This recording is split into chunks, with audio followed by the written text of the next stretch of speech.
काय ग, कसं होतं प्रवचन? जय हो बाबा की जय हो.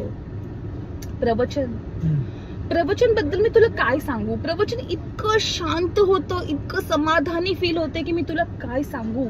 जय हो बाबा की जय हो बाबा. पण त्या बाबांचं नाव तरी सांग. त्या बाबांचं नाव आहे चिडकम बाबा. चिडकम बाबा. चिडकम बाबा. ऍक्च्युली तुला माहिती, चिडकम बाबा जे आहेत ना ते जगा वेगळे आहेत. म्हणजे त्यांच्याकडे जाऊन माणसाला इतकं शांत वाटतं ना. तू माझ्याकडेच बघ, मी पूर्ण शांत झालीये. म्हणजे तू मला काहीही बोललास ना, मी चिडणारच नाही. माहितीये, मन इतकं प्रसन्न वाटतं. खरंच चिडकम बाबा, थँक्यू सो मच, तुम्ही मला शांत केलंस. जय हो चिडकम बाबा की.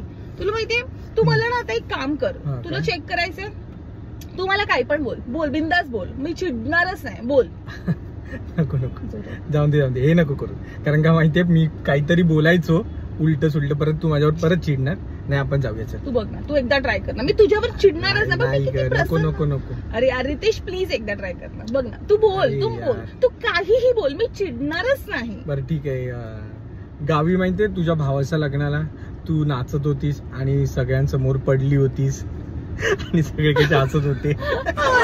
मला आठवते.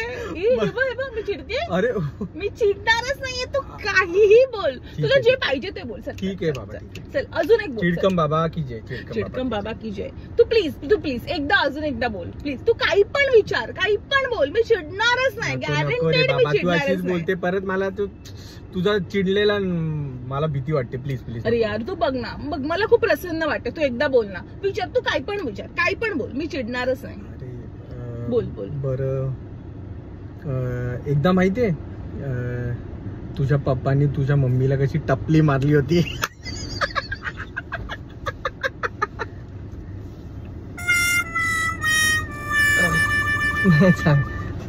ठीक आहे.